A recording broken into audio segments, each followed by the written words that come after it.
Le mot a été lâché aux Pays-Bas. Nous entrons en confinement partiel, a déclaré le Premier ministre en présentant une série de restrictions sanitaires. Le port du masque est désormais obligatoire pour tous ceux qui ont plus de 13 ans dans tous les espaces clos et plus seulement dans les transports en commun. Tous les bars, cafés et restaurants sont fermés à partir de ce soir et la vente d'alcool et de cannabis sera également interdite après 20 h dans le but de réduire les interactions sociales. Tout cela car le taux de contamination s'envole depuis 2 semaines.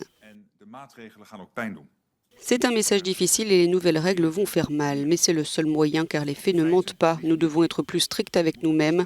Notre comportement doit être plus strict. En Grande-Bretagne, alors que Liverpool s'habitue aux nouvelles restrictions de confinement de niveau 3, les plus sévères en Angleterre jusqu'à présent, le pays a enregistré plus de 17 000 nouveaux cas sur 24 heures, un record depuis le mois de juin.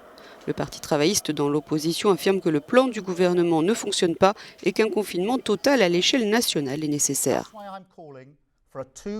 C'est pourquoi je demande un confinement de 2 à 3 semaines en Angleterre, un ensemble temporaire de restrictions claires et efficaces visant à faire baisser le taux d'incidence et à inverser la tendance des contaminations et des admissions à l'hôpital.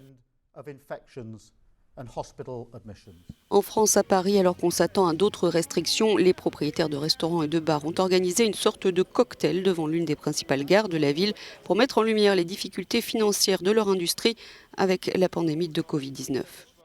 Il faut que le gouvernement mette en place des mesures de soutien aux entreprises suffisamment fortes et puissantes et en phase avec le drame économique dans lequel on subit aujourd'hui et dans toute la France en réalité. Aujourd'hui, on va dire, en tant que gérant, je suis tout seul. Je suis tout seul sur le navire et voilà, donc il y a des nuits courtes parfois ou des journées longues à chercher des solutions, mais aujourd'hui, je ne sais pas trop, l'avenir est flou. Les derniers chiffres de l'épidémie en France montrent encore une augmentation globale du nombre de personnes en réanimation. 1633 pour une capacité actuelle nationale d'environ 5000 lits et 84 décès en 24 heures.